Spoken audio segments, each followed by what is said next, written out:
Welcome to Decades of Horror, the classic era. I don't mind dying, but I hate the preliminaries. This is episode 214, recorded October 5th, 2025.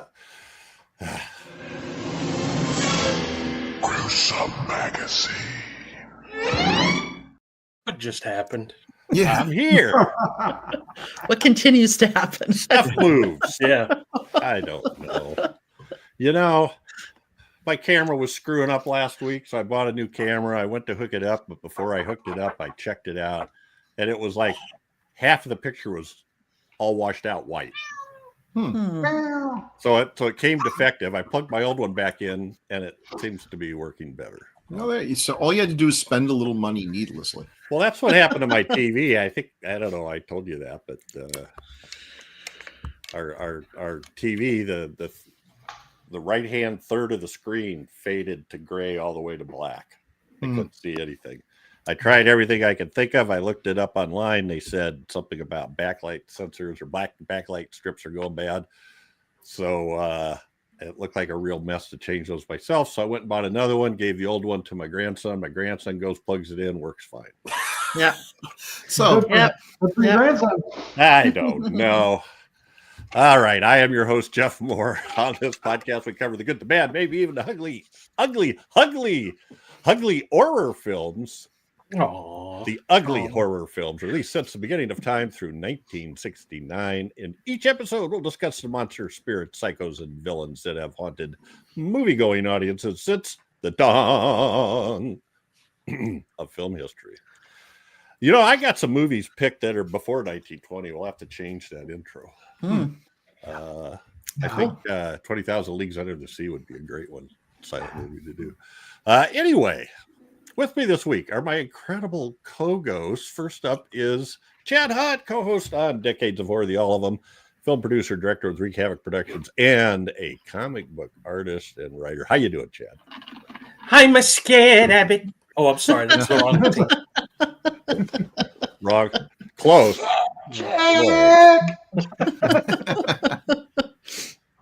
All right. Also with us is Daphne, who is awesome, stupendous, and likable as hell. How are you, Daphne? I'm doing really good. It's always great to see you. It's always great to be here. You guys are awesome. I know I've asked you this before, but what's the Not highest as awesome picture as in your you. background? The highest picture in my background, Yeah. right above my head, Yes. that is Rosemary's Baby. Oh, Yeah. of course it is. yes, Of course it is. but it's also like a silhouette of a woman's head. Yes. Oh, that's so cool. Head named Rosemary. Yeah, head named Rosemary. All right. There's a movie title. The Also head named joining us Rosemary. is Doc Rotten, OG podcast, Horror News Radio, Gruesome Magazine, Decades of Horror. How you doing, Doc? I'm doing good. I feel like I'm in a very purple landscape here. I'm interested on how this light's working out. But does it look purple to you, or is it just my? Just No. sort of grayish. Okay, I'm colorblind, so it looks purple to me. Oh, gee. And Yeah. last but never least is Bill Mulligan, writer, director, special effects guru, all around nice guy, and published writer. Oh yeah. Yay! Buy my book. We- Buy my we support our cohort. cohort. We do. All right. You have another one too, right? No. Oh yeah. Story in the. I've got a short story in the Vampire. Vampire Hunters, an incomplete record of personal accounts. There's a All bunch right. of good stories in there. Very nice. Okay, that's all of us on. Don't forget Harvey. Decades of Horror, the Gruesome Magazine, are partnering with Play Now Media on several other channels. Decades of Horror, the classic era, is on the Classic Horror Movie Channel, the Classic Sci-Fi Movie Channel, and the Wicked Horror TV Channel. So you could check us out there. They work a lot like a sort of a combination Tubi and subscription model. So you could go there and watch movies. You get ads. You're going to miss some of the premium content. And it's not going to know who you are. You can't save any to a list or anything. You could go and register, give them your name and your email address and password, and then it will remember who you are, but you'll still get ads and miss some of the premium content. However, if you subscribe, we have a deal for you. A promo code DOH60, DOH all caps 60, and for that you get 20% off your first payment. The monthly plan is $7.99 a month, so you'd get $1.60 off your first month. For the annual plan is $60 a month. 20% off that, $12. So you would only have to pay $48 for an annual membership. So I think that's pretty good. I watch stuff on there all the time, and in fact, we will mention a film that. Hey, What's going on? The gladiator lives. Fucking loud enough, or I did. I was. At any rate, Doc's trying to give positive feedback, and I'm going, what signal is that? I don't know. Oh, I'm blurry. I pulled out a plum. Anyway. Oh, what's the name of this podcast? I go, who am I? What is the meaning of this? I have total no recall. All right. What are we Oh, yeah, tonight? sign up for some of Play Now Media's apps, and you have to sign up on the website, and you have to be a first-time subscriber. Just search for Play Now Media, and you'll get the website, and then on the drop-down, pick apps, and you'll see all of their different apps, etc. Most of them are available on Roku, Fire TV, Apple TV, or on the web. So however you'd like to do it. Okie doke.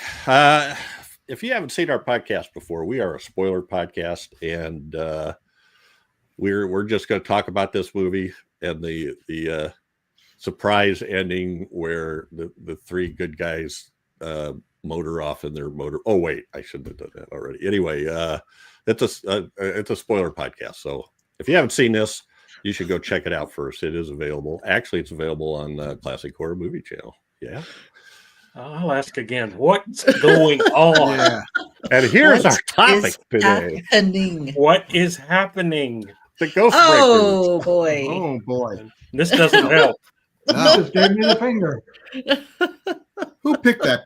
Breakers. So at one point, Bob Hope is hiding inside a traveling trunk. You know what do you call those? It's a trunk, Mhm. Drunk. shipping trunk, whatever. They're going on a ship. And so they hide him in the trunk, and then he can't breathe. So he digs out a little hole or something through this little Cuba vacation land sticker. And then we start to see his finger, and it just happens to be in the lady's mouth. So It just happens to be. it's a Hey, listen. disturbing picture. Thank I don't- God it wasn't Milton Berle that was in that thing. Yeah, I know. I just don't know. If Oh my was gosh. that as disturbing in 1940 as it is now? I'm saying yes. Okay, Thank you. okay. I- They could, but this is the kind of stuff you can get away with when the censors were like going, "Oh yeah, it's nothing wrong with that." They had plausible deniability. That Bob Hope. All right, What a guy. The Ghost Breakers, released in 1940, directed by George Marshall, written by Walter De Leon. The screenplay, based on a play by Paul Dickey and Charles Goddard. The cast includes Bob Hope, Willie Best, Paulette Goddard, Paul Lucas, Pedro de Cordoba, Noble Johnson, Richard Carlson, Anthony Quinn, Paul Fix, and Lloyd Corrigan. I almost made it the whole way. Production company Paramount Pictures, and it was filmed in Paramount Studios in January 1940. It was released June 7th, 1940, for a Detroit, Michigan premiere.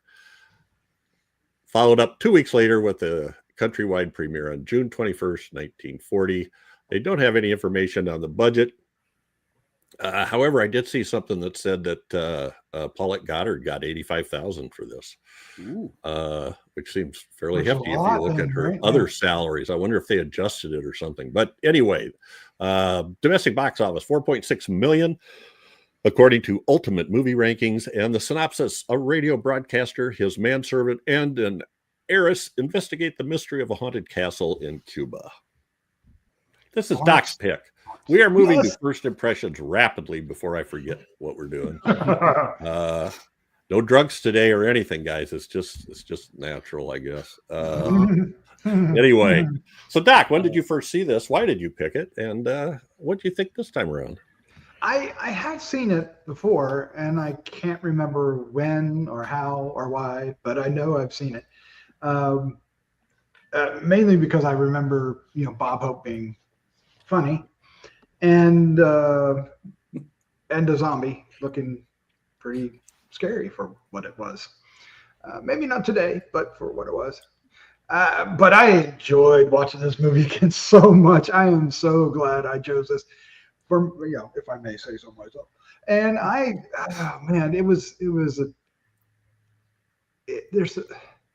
there's something special about this film, and it has some innocence to it, other than that picture maybe, but it also has a lot of, like, lack of a better term, sign of the times, with some would now be kind of cringeworthy, but then isn't. It has a wonderful performance by was it Willie Best? Do I have the name right? Mm-hmm. And Paula Goddard and Bob Hope, and the chemistry between Bob Hope and Paula Goddard is really strong. When they start, falling for each other, it feels natural. It feels like, and then there's some surprising supporting cast members that went on to have, long careers as well. And it never really gets scary, at least for nowadays, but it is a lot of fun. It's a horror comedy, and it nails it for me. I love it. I loved it. Excellent. Well, let's just go down the row here. Okay. Daphne, what did you think of Ghost Breakers? Kind of like how Doc was describing when he'd seen it. I had seen this before, but there was a bunch of movies that I think just kind of meshed together in my head from watching them, like on Saturdays and Sundays or in the summertime with my Oma. So I rewatched Cat and the Canary, and that didn't help me remember. But so it's very nostalgic. These movies have a lot of nostalgia for me. Yes. Which kind of makes me like it already. But I really love horror comedies, and I know this doesn't technically fit into a screwball comedy, but it definitely has a lot of those kinds of things, which I also love. So that was very enjoyable. I kind of thought a lot about how, like, for example, the Cuba picture on the trunk that we showed, it just kind of made me think as a kid, you see those things and you don't really understand, you're just more there for the slapstick. But when you get older, you're able to see and appreciate some of the stuff that they couldn't get by the censors. And so you can really appreciate more the kind of innuendo and stuff like that, which I thought was really fun and interesting. And I admire for the writers during that time to be able to do. There was definitely some kind of gross, problematic stuff, racist stuff, but that's how it was, which it's like when I see stuff like that, and it just makes me kind of be like, oh man, even though it's tough to watch, I always feel like I still want it to be, I don't want to hide it, because people try to say that things weren't a certain way in the past, or that was too long ago. And it's like, no, this is here. You can't, this is what it was like. And it was so ingrained that these were just stereotypical portrayals of people that just became a joke. So I kind of do appreciate those parts of the older movies. I thought it was a lot of fun. Okay, excellent. Next up, Bill Mulligan. Had you seen this before? No, I had not. And it's so surprising, because I was a big Bob Hope fan back in like the 70s or so.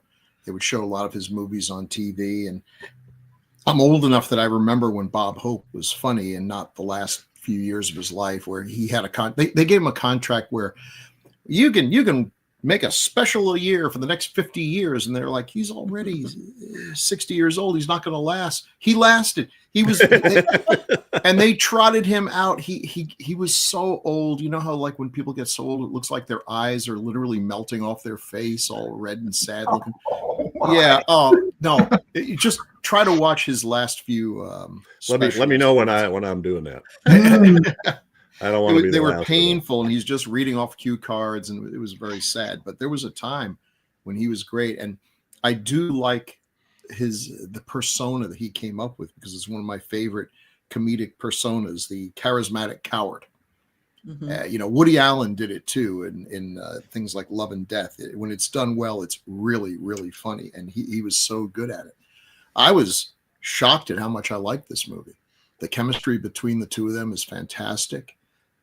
Willie Best is, and Daphne brought it up, it's sad that he was a very gifted comedian, and yet all his roles were pretty much the kind of step and fetch it thing, and it's too bad. This one, less of that than some of the others, because there's the feeling that he and Bob Hope are actual friends. Obviously one's the boss and everything, but Willie is less of a coward than Bob Hope is. You have to be. In some ways, I wouldn't call this a progressive movie, but we have a strong female character who's not, the stereotypical, shrew, harpy girl boss kind of thing. We've got Bob Hope doing Bob Hope at his best. Willie Best doing the comedy relief, but not in a way that's really super demeaning. He's no more of a coward than Bob is, that less of one. So I was surprised. It takes a long time to get to the Haunted Mansion. Once you do, it's worth it though, because sets are amazing. So this movie's got a little bit of the like film noir gangster stuff. Mm-hmm. It's got the comedy. It has some genuine moments of horror. Noble Johnson's a great zombie. He's a terrific zombie. And to my great amazement, I'm watching this and it's like, oh yeah, typical Scooby-Doo kind of thing. And then you get to the end and like, wait a second, there actually were ghosts. Huh. Yeah. Like, oh, well, all right. So usually when you watch these things, they always reveal this big convoluted plot, the Scooby-Doo ending where some character is spending $10 million to scare people off land so he can sell it for $100,000. Never made any sense. But yeah, this is, I don't know, this is really good. It's the high production values and everything. I'm so glad you picked this, Doc, because I don't know when I would ever have gotten around to seeing this. And I'll watch it again. Cool. So, yeah, I was very happy. Yeah, we should say the zombie is the voodoo zombie, because the ghoul zombie hasn't truly been invented yet. So, yes, but it's a really good example of it. Yeah. All righty. Dankeschön, Herr Mulligan. Chad Hunt, how about you? Yeah. Soon after I saw Ghostbusters, I read or heard of Dan Aykroyd talking about this movie, and so I sought it out. And it's very much in the vein of Ghostbusters, where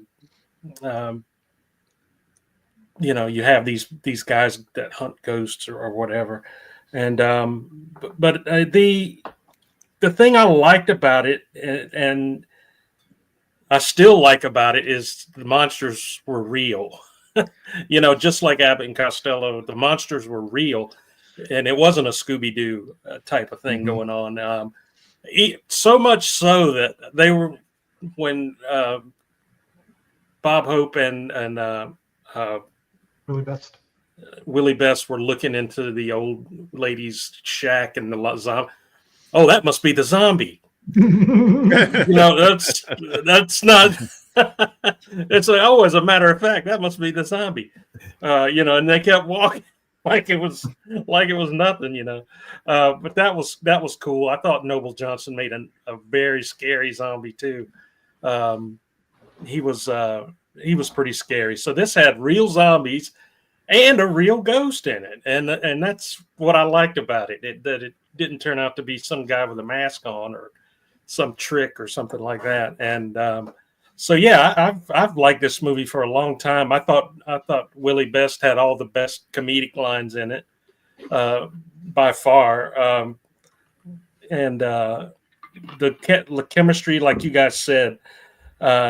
This is the problem with going last. Everybody's already said all the cool stuff, but the chemistry between them and how they sort of bonded together seemed very natural. It was written very, very well, to where they had this back and forth and were talking to each other, and you could, it felt natural, like that. That's what would happen in real life if two people were meeting in this way. Yeah, really, really good. I like the whole thing with Anthony Quinn at the beginning, very young Anthony Quinn, with his twin getting shot, and the whole thing leading up to them getting to the island, I enjoyed quite a bit. And the whole thing with the trunk, make it talk again, that kind of thing. I found that hilarious. It was just very funny. So yeah, this is a really good one, and I'm glad you picked it too, Doc. It's one that's not talked about much. I mean, when people usually say horror comedies, Ghostbusters is the first thing they think of normally, and but this is a really good film, and well done, well acted. And they have, as far as I'm concerned, they had great special effects. Even the bats that they used looked like real bats. They didn't look like the floppy hammer kind of bats that flopped around. They swooped past them. They didn't. Yeah, they swooped past. So yeah, great movie. I'm glad we watched it, and I enjoyed it quite a bit. Excellent. Thank you. It's unanimous.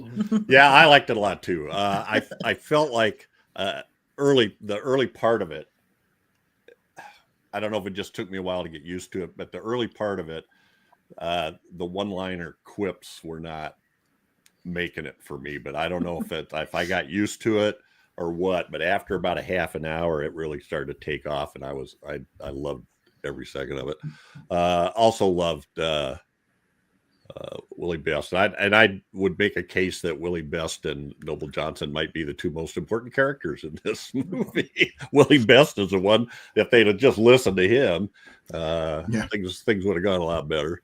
Noble Johnson is an incredibly imposing character, and we've talked about him quite a bit. And Bob Hope and Paulette Goddard. Paulette Goddard is just, it's a movie, but she just seemed like a real sweetheart, Yeah, was just a likable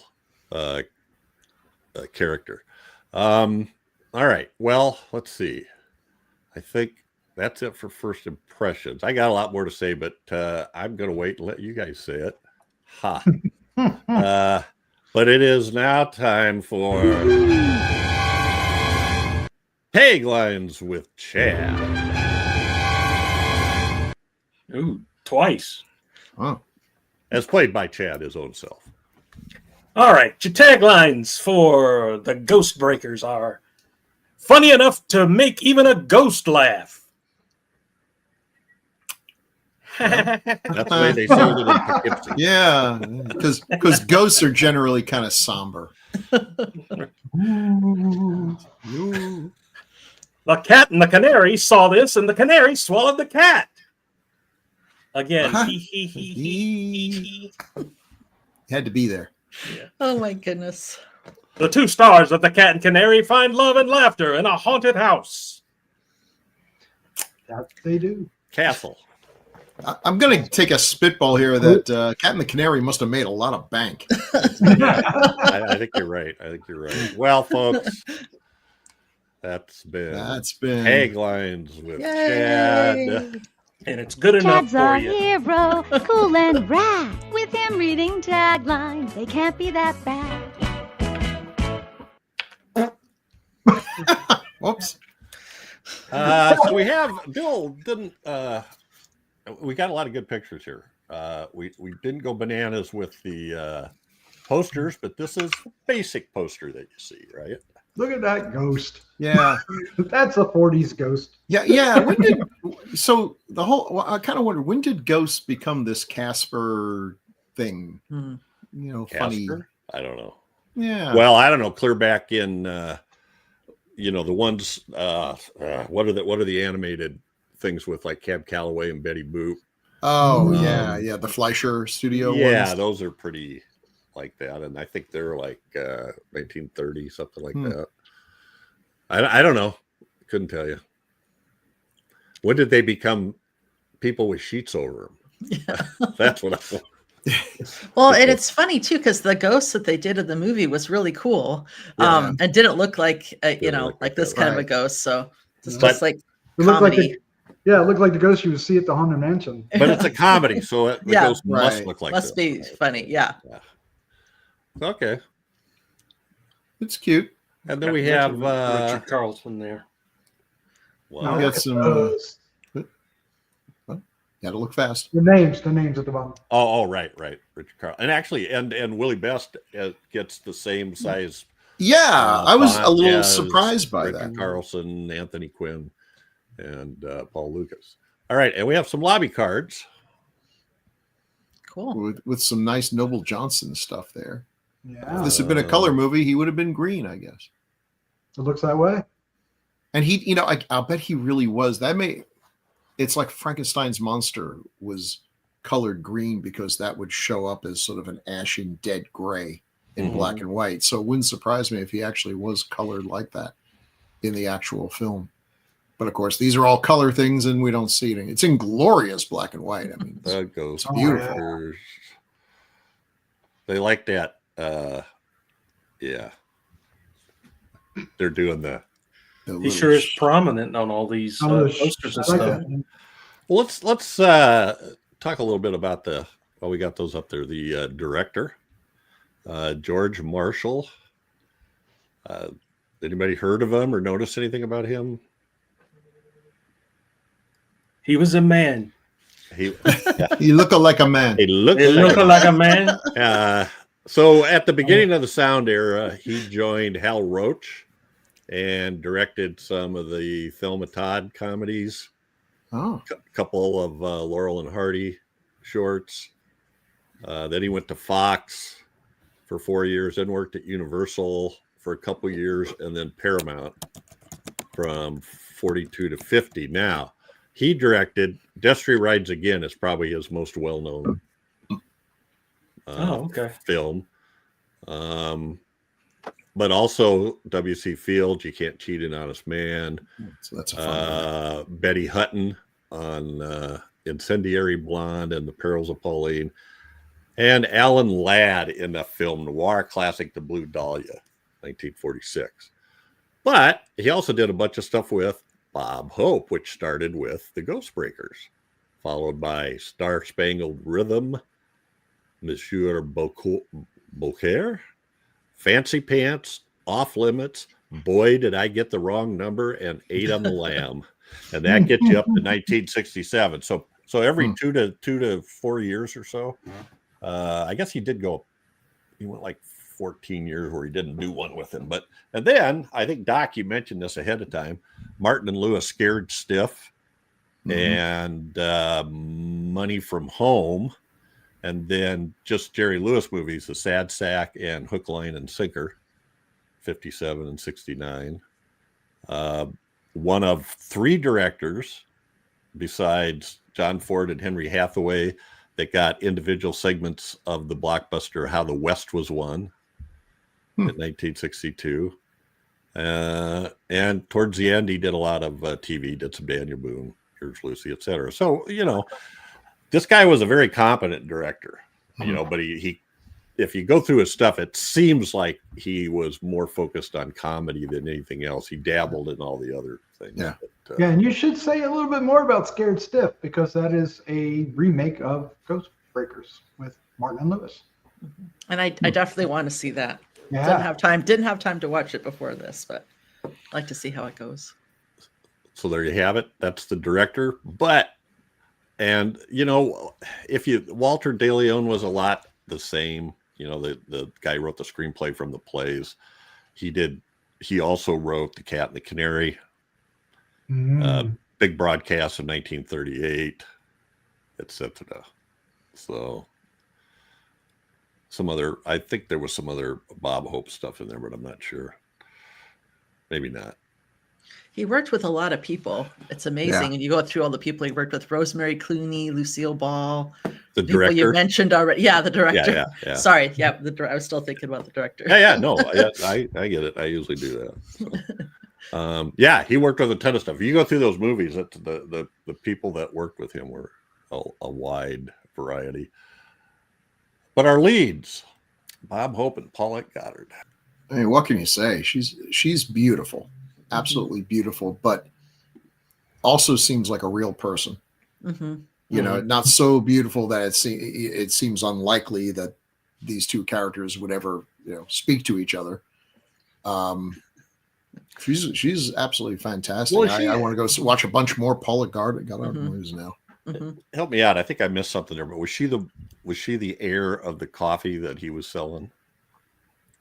Or was that something different? Okay, never mind. I don't No, think I so. think that was different. Yeah. Her name was Carter. I don't remember what they called that coffee. It had a weird name. Anyway, yeah, and his name is Lawrence. Yes, it is.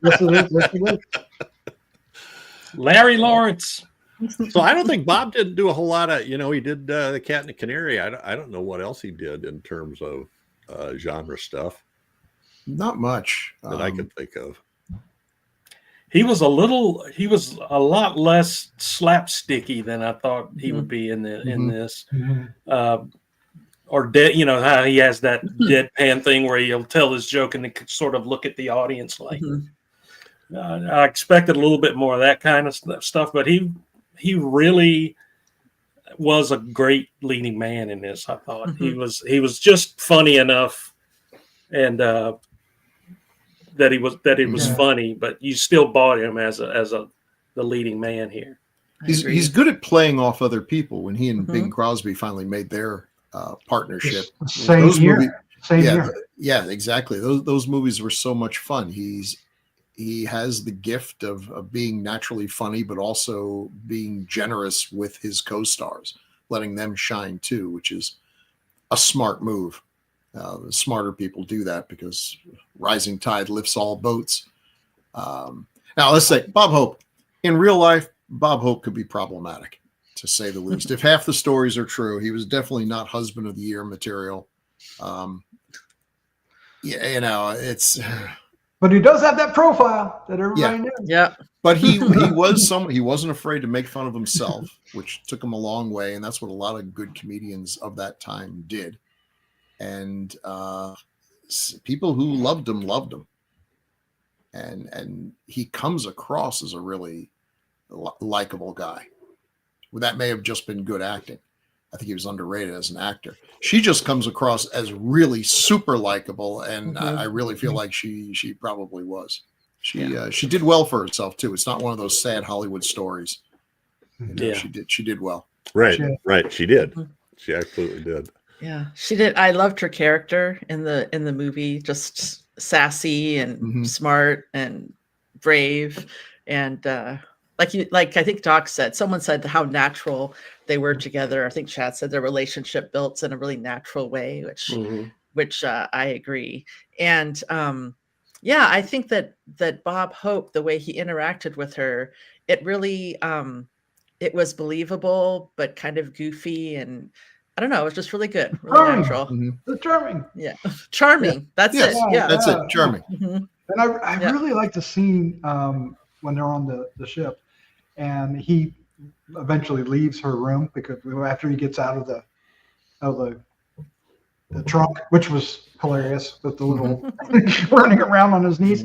But but when she shuts the door and smiles, you just feel it sells that the relationship is bonding. And I just really love that. I said, oh man, okay, that makes the whole relationship right there and then it made it. Yeah.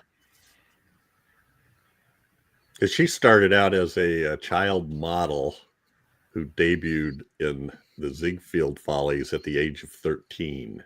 Oof. She gained fame as the girl on the crescent moon in the show. And Mm. she was married to a wealthy man by the time she was 17. But after her divorce, she went to Hollywood in 1931, where she met Charles Chaplin and married him in 1936. Wow. And he supposedly wrote Modern Times for her. Uh-huh.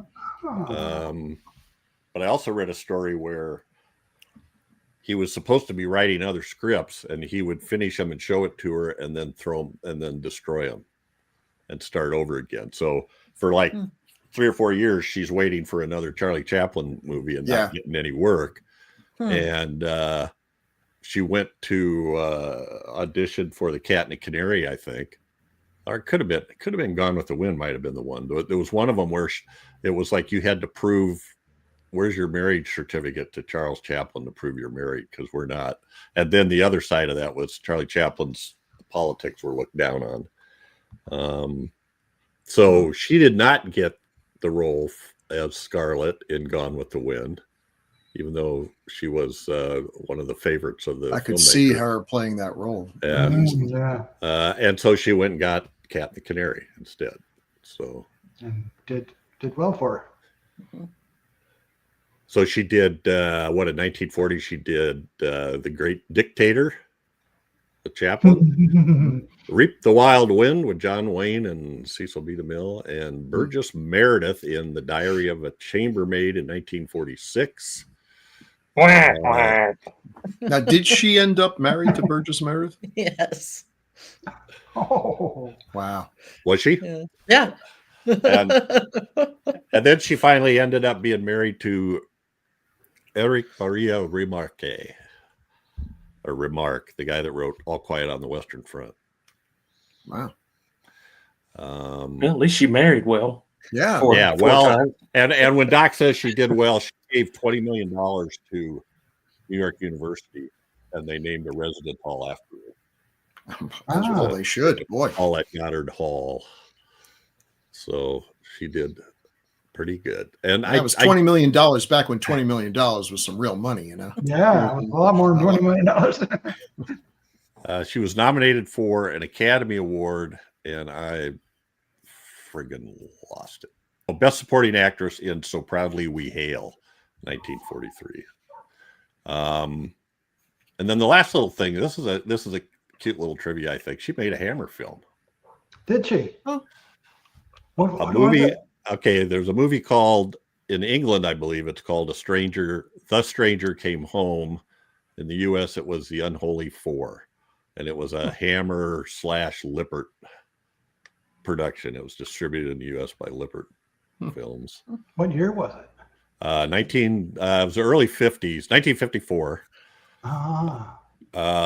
Before Hammer became the Hammer we know. Yeah. Right.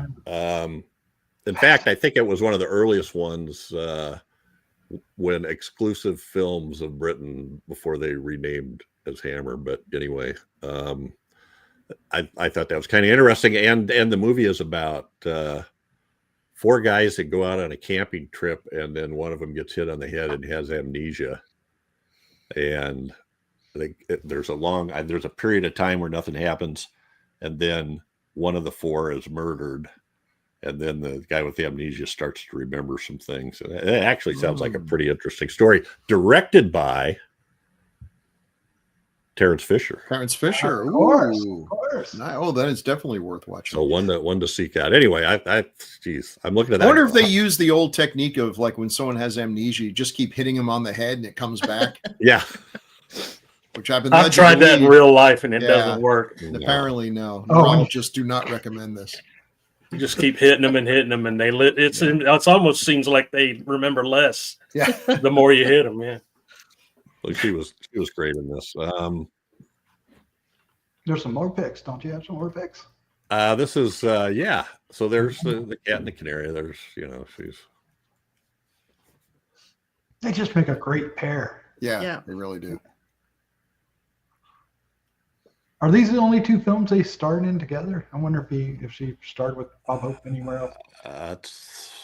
I don't know the answer. We don't need to know for this, but I want to see them together more. I hope together. So kind of just as equal a star of the film, I think, is Willie Best. Yes. Mm-hmm. Yeah. And Bill, you were talking about that in terms of the racial stuff. I really thought it was not one of the better ones we've seen. Yeah, and we have seen some pretty good ones. But in this one, he calls him boss, and he talks to him. He calls him by name and talks to him like an equal. Yeah. The only thing that comes out is he has this kind of weird Southern drawl that's, I don't know, that would imply that he's ignorant in some way. And I shouldn't say that. It's just really, it's bad grammar. It's bad grammar is all it is, And Now his early films, when he first started, they're terrible. He was billed as Sleepin' Eats. Yeah. So clearly it was just step and fetch it. And if anything, his drawl was even slower than Step and Fetch It. Now, Step and Fetch It is another one who was way more talented than he was given the opportunity to do. There's even been some reevaluation on how some of these characters, although they could be seen as just being dumb, were actually kind of conning people by pretending to be dumber than they really were to get out of doing what these folks wanted to do. That's a bit of a stretch, but it is a shame because people like Manton Moreland, Step and Fetch It, Willie Best, these guys had just tremendous amounts of talent and made a lot of money. I think there was a time when Step and Fetch It was one of the highest paid actors in Hollywood.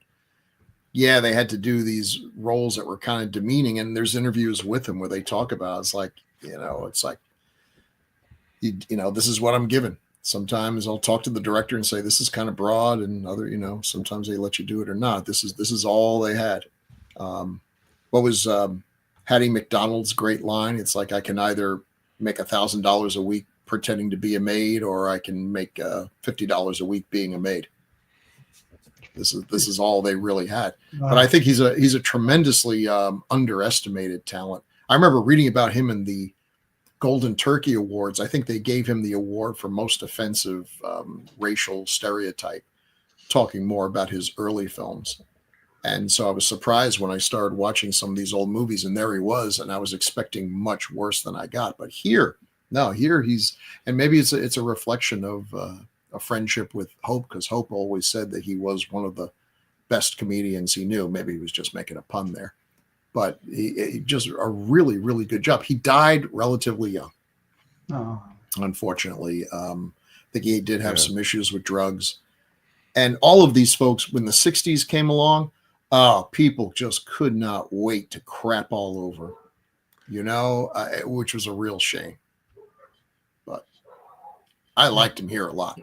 Yeah, he gets go ahead, Doc. Well, I was going to say he gets some really fun bits here, like when he's scared against the wall and he pops the hat up, which isn't only his, but it worked really well with the particular scene. Yeah.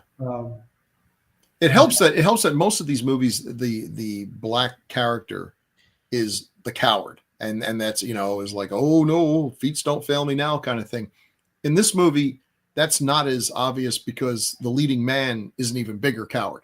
Mm-hmm. So the fact that Willie Best is scared of the ghost, which actually the voice of reason here, is okay because he's not the only one.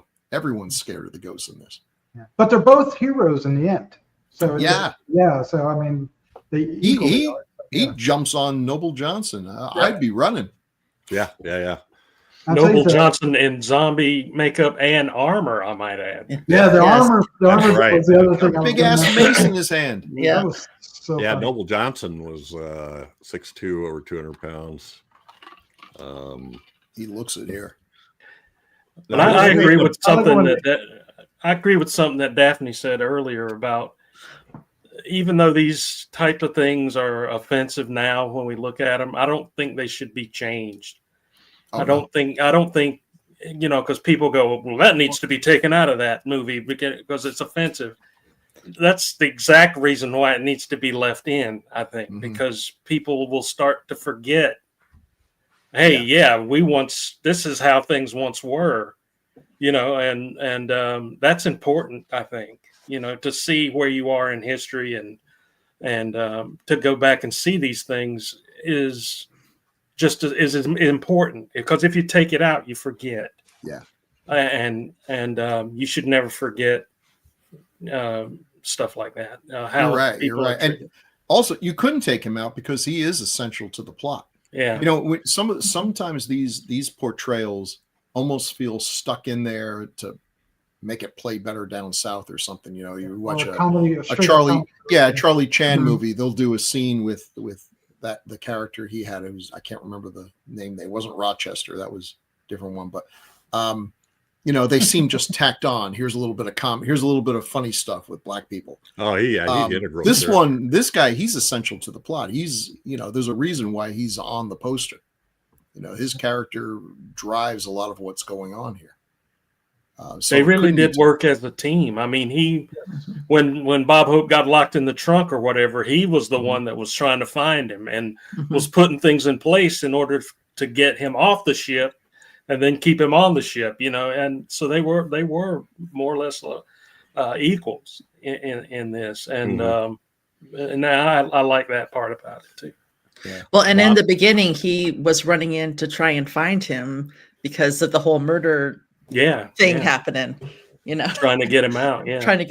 Yeah. Bob Hope referred to him as one of the finest talents he had ever worked with. Good on him. He was, he ended up in Hollywood. He got hired by a couple in Mississippi to drive them to California on their vacation. And then when he got there, he quit, apparently. Has decided to get into the movie business. So right on. Yeah, no kidding. He was also we've talked about, what was it? Was it King of the Zombies with Mantan Moreland was in that we covered? That he's like that too. He's a much smarter, much better performer, smart comedy than he's given credit for. So Mantan Moreland played Charlie Chan's chauffeur, Birmingham Brown. When he had to take some time off to tour for something else, for vaudeville, Willie Best took the place of, instead of Birmingham Brown, he was Chattanooga Brown in two of those movies. And then they were both in the third one, all in the 40s. So he did, Bill, you mentioned drugs. He got arrested for possession of marijuana in 1942. And in 51, he was arrested for possession of heroin, fined $250 and 3 years probation. It hurt his career. However, Hal Roach didn't really care what your personal life was like as long as you performed. And so he hired him, and he ended up doing 125 episodes on 3 different TV shows kind of at the same time from 51 to 55, I think. My Little Margie, the Stu Irwin sitcom, The Trouble with Father, was an early Families one, and then another one called Waterfront. Anyway, he did a lot of stuff. He died of cancer at the age of like 46. I think didn't I have a slide with some of the movies he's been in? I'm sure you do. I'm falling asleep. Especially when I'm talking. That's the worst part. So silent ghost. Look, there's that Casper ghost again. Yeah. What? There's also a Haunting We Will Go. What is that? Does anybody know? I don't know. I've heard of it. Oh, it's with Laurel. It's Laurel and Hardy. A Haunting We Will Go. Oh, okay. I know there's more of these because there just was so many of these kind of movies at that time. Milton Berle, the Whispering Ghost. Oh boy. Yeah. Well, With John Carradine. He's billed with equal credit of John Carradine, Willie Bell. Yep. Which he should be. Right? Oh, I agree. I'm just saying. Monster and the Ape. Monkey versus robot. So he had, I think they said, this will seem like a weird statistic, but I think it was like 70 or about 2/3 of the films that he was in, he had an actual character's name, as opposed to falling into the train porter, chauffeur, janitor, whatever those titles would be, which he considered a big plus. He was proud of that he got it. Mm-hmm. All right. Yeah. Anything else on Willie Bell? He was great. He He was great without crossing over into that Yeah. uncomfortable zone. I felt the only thing that was kind of uncomfortable was the grammar, but other than that, the jokes were smart. Mm-hmm. When he was hiding in the clock, almost did, but they basically he was just full of He dust. was. You're right. He was kind of. So they saved themselves just at the last moment. Well, he's a Yeah, highlight in I this don't movie. think He's you're a right. absolute highlight. He is. Yeah, absolutely. Yeah, I consider it that basically it's Bob Hope, Paulette Goddard, and Willie Best. Those are the key parts. But we also have Noble Johnson, which does he have any lines? I don't think so. I don't think He's a so. zombie. Zombies don't have lines. I know, but it was just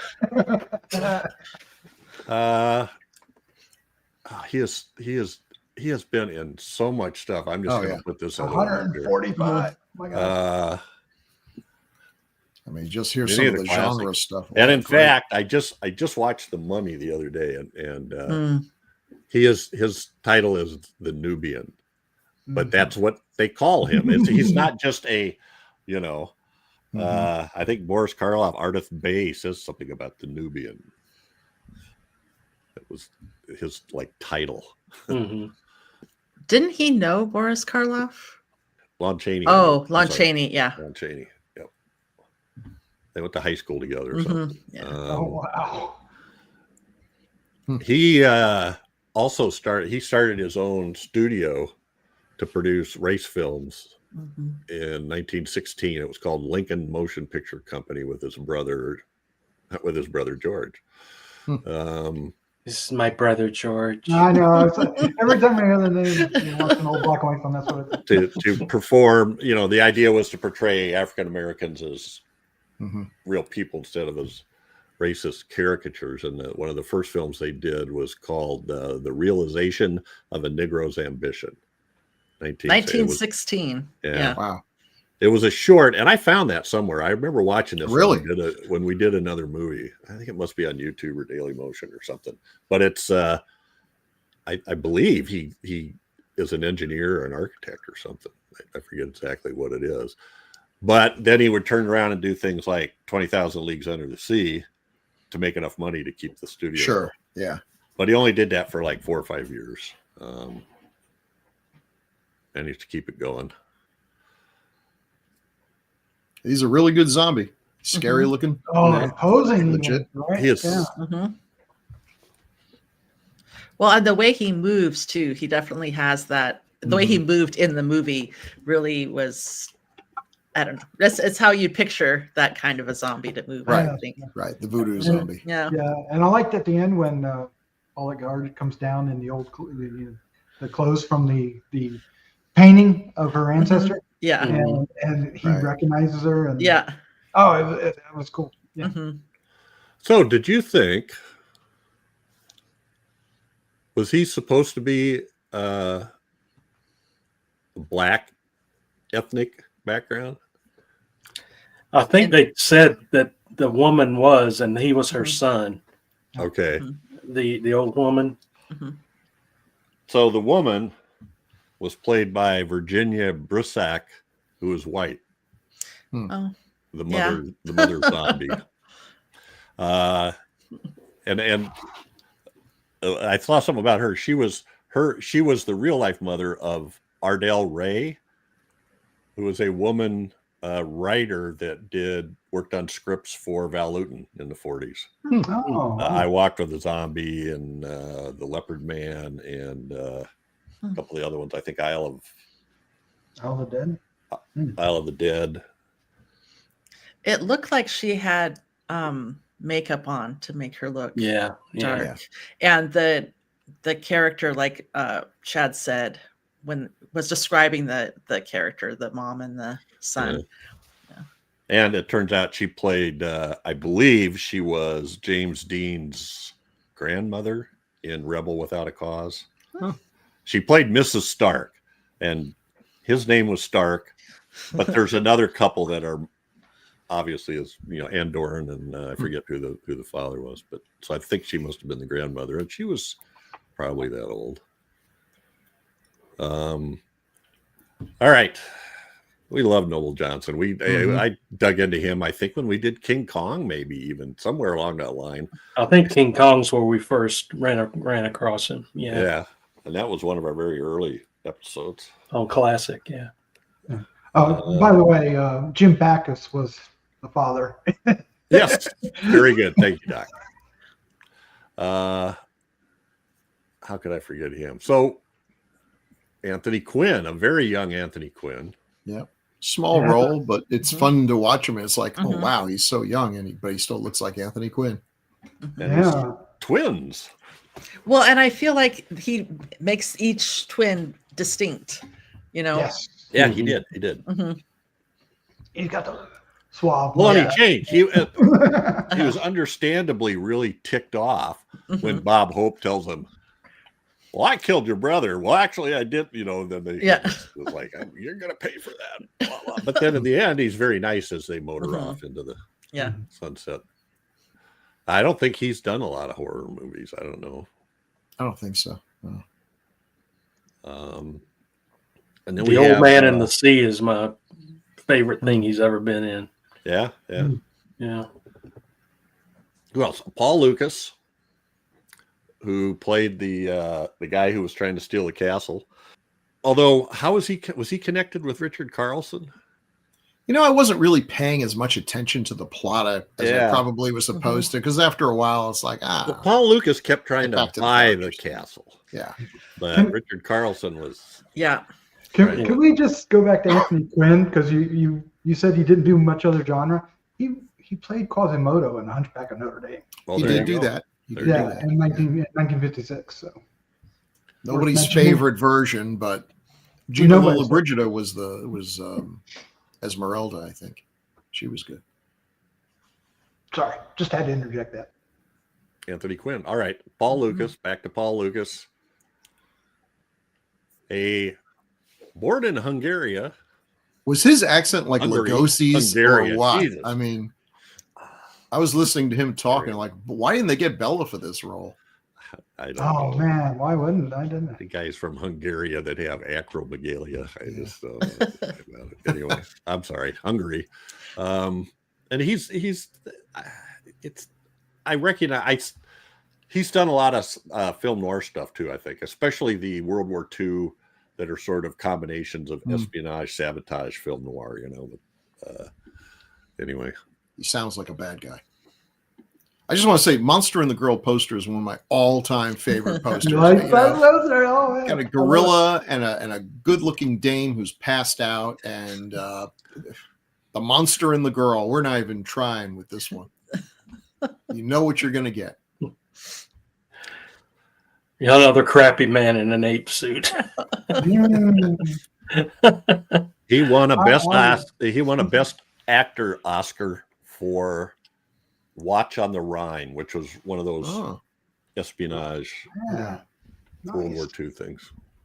1943. James Mason. Peter Lorre. That's a great cast. Who doesn't into this? No, we're gonna do that. We're gonna do that sometime. That movie for scared the crap out of me.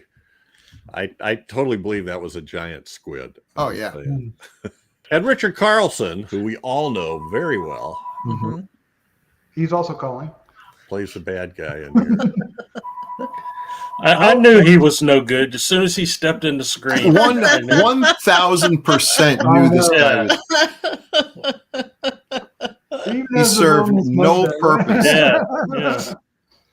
His only purpose was to be a romantic rival, and we know he's not gonna succeed. I've So he watched might as well way be the too bad many guy. movies because stuff Yeah. like that happens, and I just know Yeah. this guy's the villain. This guy's going to do something bad. Watch. I will say I did not recognize him at first. Me I either. was Yeah, he I was does still- look. He does I look. was still looking for Richard He's Carlson. Where is right there he? with Anthony Quinn on Yeah. his young Yeah. looking fresh face. But the voice, could recognize the voice. Yeah. So you've got Magnetic Monster, Creature of the Black Lagoon, It Came from Outer Space, The Valley of Guanji. Also, Oh, we gotta do that. Have you done that one? We gotta do that one if you have. Guanji, yeah. We've Oh, done we did Guanji. Guanji. Oh, I love that movie. We've done all 4 of those movies, Oh. I think. Yeah. Did Two of them we are do the 3D Magnetic movies. Monster? Did we? No, we didn't. We did the Indestructible Man. We haven't done the Magnetic Monster. Oh, we haven't done the Magnetic ones. Same plot. Yeah. Pretty much. But he was also in Beyond Tomorrow in 1940, The Amazing Mr. X in 1948, The Maze was Oh, The 1953 as well. And Daphne was throwing around the idea of doing a movie called The Power from 1968. Oh yeah, George Powell. Yeah. Oh, I thought it Yes. was John Carradine. Richard- Power. Richard Carlson is in that. Hmm. He's a very recognizable face, but it's amazing how there's basically like It Came from Outer Space, Creature from the Black Lagoon, probably in Valley of the Guanji, and it feels like he's in every sci-fi horror movie of the 50s. I don't, doesn't it? I mean, Yeah. Absolutely. it doesn't hurt that Hugh Marlowe kind of looks like him, and he's got a couple of those too. So he does a good job in here. He's Mr. Friendly. Sure. I'm here. What the heck? And then he turns out to be a greedy weasel Mm-hmm. and gets a good ending, Oh, good yeah. comeuppance. Oh, And that he- was so much fun. And I was like, what the hell just happened to that guy? always a good time for a he trap door. previews the Giallo subgenre by wearing black gloves. Mm. All you see is the black gloves with the anyway. I'm sorry. Good catch. I didn't even put that together. Good job. Well, and I loved his face when you figure out that he's the bad guy at the very end. He just looks like so different. Oh, he's just a snarling evil Yeah. dude. Yeah. Yeah. So this is a great cast. This is a really good cast. There's a couple others on here. If you guys remember, Paul Fix played Frenchie Duval. Frenchie. Some of Paul those gangsters Fix. were pretty funny. Yeah, I most remember people- Paul Fix's name. I can't remember what else he's been in. Well, that's where most people remember him from is as Marshal Micah on The Rifleman. Although he was a very slender, fit character here as opposed to an older gentleman. And I saw some other stuff that he did. He plays the sheriff in Night of the Lepus, There you Oh, go. that's the one. and he plays the doctor in the 3rd episode of Star Trek, the Where No Man Has Gone Before. With the sort of the pilot thing that they did. Yeah. So not much. And then here's the mystery man. I don't even know what this guy was doing there. I didn't. Yes, please. Let's talk about it. Lloyd Corrigan is What the heck? he just shows up And then he's gone. and then he shows And up then he again. shows up again. Yeah. It appears that he's doing this for a purpose. At one point, it's like I felt like he was trying to get Anthony Quinn away from him, and he hauls him over to me. And it's like, you remember my wife, and he's looking at him like, oh, but It feels like a setup to a punchline that doesn't come. right, Yeah. It's just like there seems like is there a missing reel? What happened? There's something. Well, and he doesn't really. This character.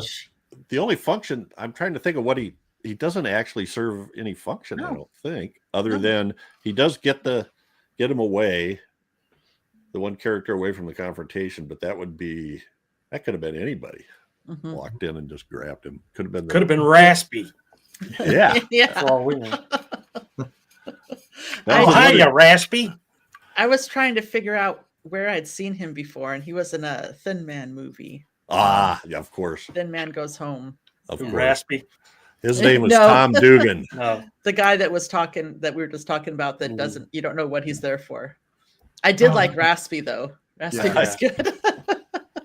He's given all the scoop to Lawrence for his radio show to talk about the mob. Apparently he has a radio show that's Yeah. mob gossip. Yeah, you really don't think that would last long. And then he says, don't your mob buddies get mad of all the stuff you told me? Oh no, as soon as you start talking about them, they change the channel. They won't. But they don't. Okay. Anyway, That was weird. yeah, Raspy was an interesting character. Wow, now he had 270 some credits. Hmm. And I think Micah has over 300. Paul Fix. He's just in a ton of stuff. I didn't even quite go through him. He's in some film noir and some stuff like that. And then yeah, and Lloyd Corrigan, I just don't know what the deal was. They give him a name, but nobody ever says his name. He never introduces himself to anybody. He's in everything from It's a Mad, Mad, Mad, Mad World to The Manchurian Candidate. Usually plays comic relief, sort of a bumbling character. Anyway, and then I didn't pick up on him. I tried to watch both times, but I think I missed. But Douglas Kennedy and Robert Ryan, I think, were they hospital orderlies in this movie?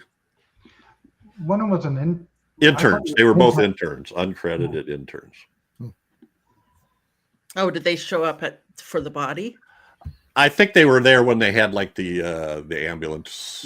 Mhm. You see the ambulance. Yeah. Mhm. Yeah. Okay. One of them had a line. I can't remember what it was. I did see it. Douglas Kennedy had a line. I never saw. I never. I don't know.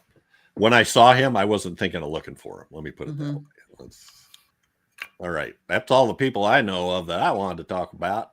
Final comments on this film? Anybody? It's a great, fun film. Yeah, It is. a lot of It fun. really is. And it's really pretty funny. It's pretty Hour be and better 25 known. minutes. Yeah. Well spent. Oh, So, Bob. thanks for picking it. Thanks for picking Yeah. it. Yeah, it's good. I was a little surprised when you did. It's like, oh, well, okay, change of pace.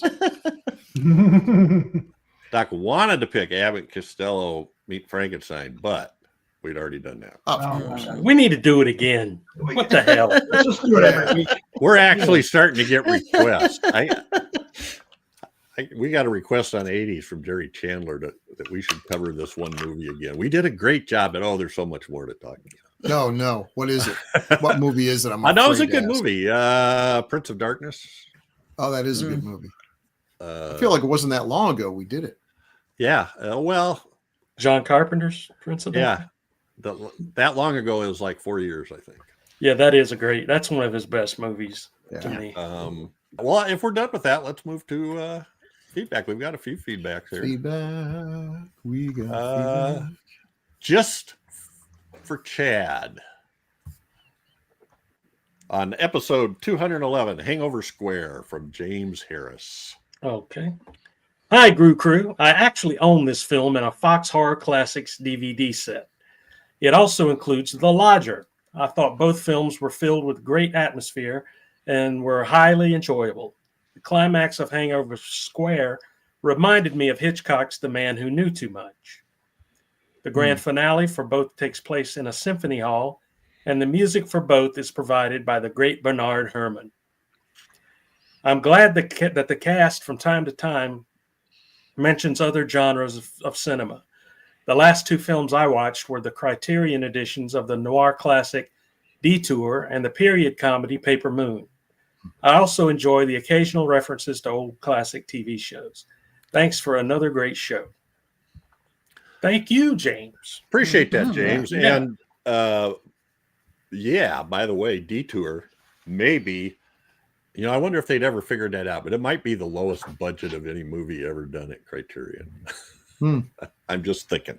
It is extremely low budget film noir that's amazingly good. Equinox was pretty low too, so I don't know. Oh, that's true. That's true. All right. Thanks, James. Episode 213, An Angry Red Planet. Doctor from Jose. From Jose. Jose says, Irish. This is a mad film. Tons of fun. Really weird, visually striking in a zero budget way. Gerald Moore, walking around open shirt. All he's missing is a big gold medallion. And learning in Irish, the bat rat spider thing, the miracle of son of magic, which largely serves to make tacky effects look marginally less so. The amoeba with the hilarious rotating eye. It's all insane and lots of fun. Is it good? Probably not. Is it a fun time? Absolutely.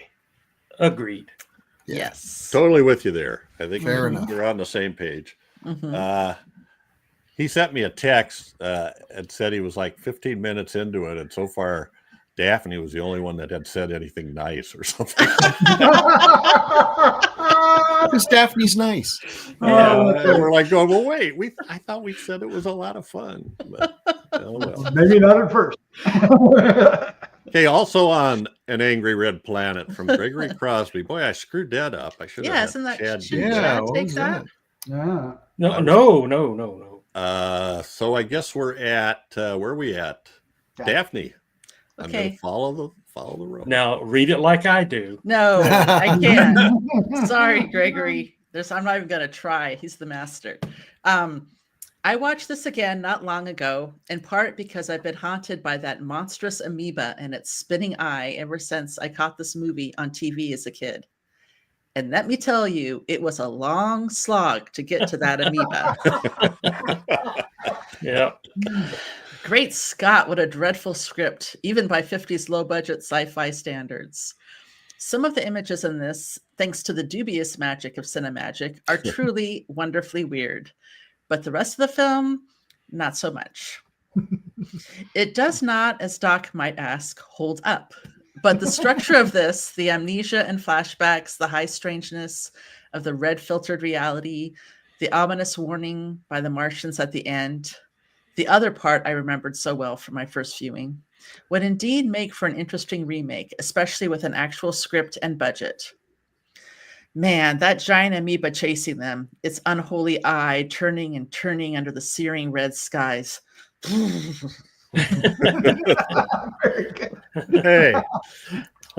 I bet he's a writer the way that Yeah. You'd have thunk it. Thanks, Gregory. That was actually great. That was great. Yeah. Yeah. And strangely enough, we have a comment about Ghostbreakers already. Wow, that's impressive. Well, it actually was a comment on the schedule I put up for October. Oh, fun. So, Bill, if you could read this, it's a short one, but it's important. From Lee Milner. Lee Milner, a man who can see the future, Mhm. says, cool, another excuse to watch the Ghostbreakers again. Love that film. All right. Well, we share your opinion, sir. Yes. Thank you, Lee. And I apologize for all the times I probably said Ghostbusters instead of Ghostbreakers. I didn't hear it. Yeah, I don't think you did. Yeah, Oh, I think okay. you're- If you did, it sounded like Ghostbreakers. Sounded like it in my brain, but my mouth doesn't often do what my brain tells it to do. So that's it. Thank you, Lee, Gregory, Jose, and James Harris. Yay, thank you. Appreciate the feedback. We really do. Absolutely. Thank you so much. Yeah. A DVD set he had. I've got the Lodger too. They're just interesting pairing of movies. All right.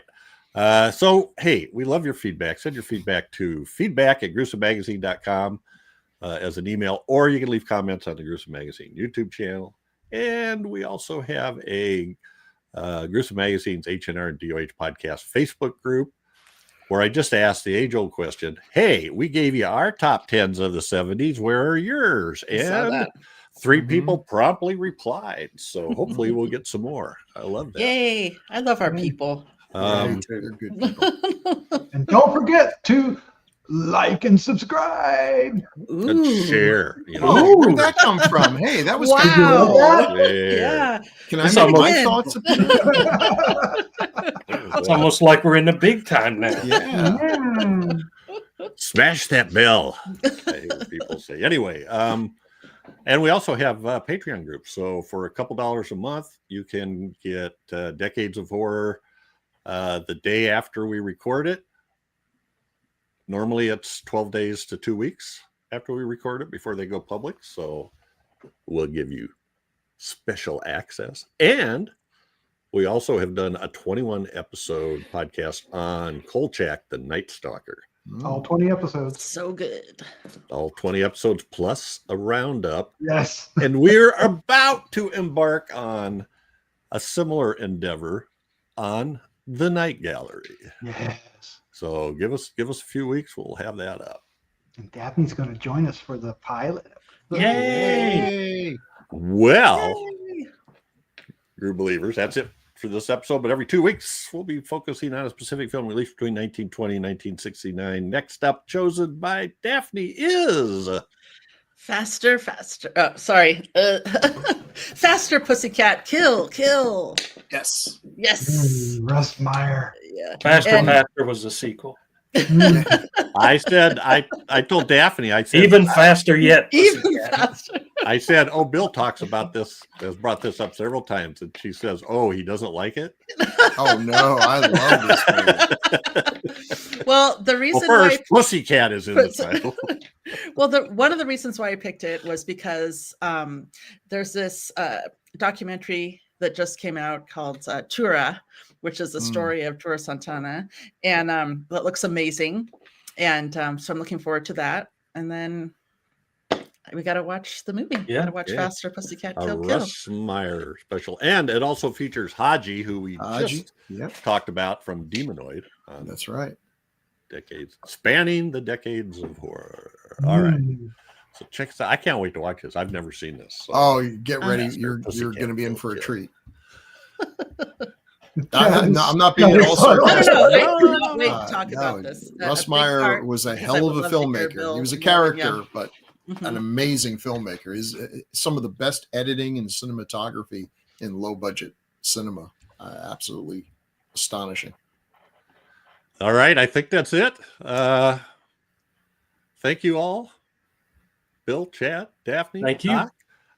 And thanks to our Group Believers for hopefully sticking with us to this point. Say good night, everybody. Good night, everybody. Good night. And thank you, Jeff. You're welcome.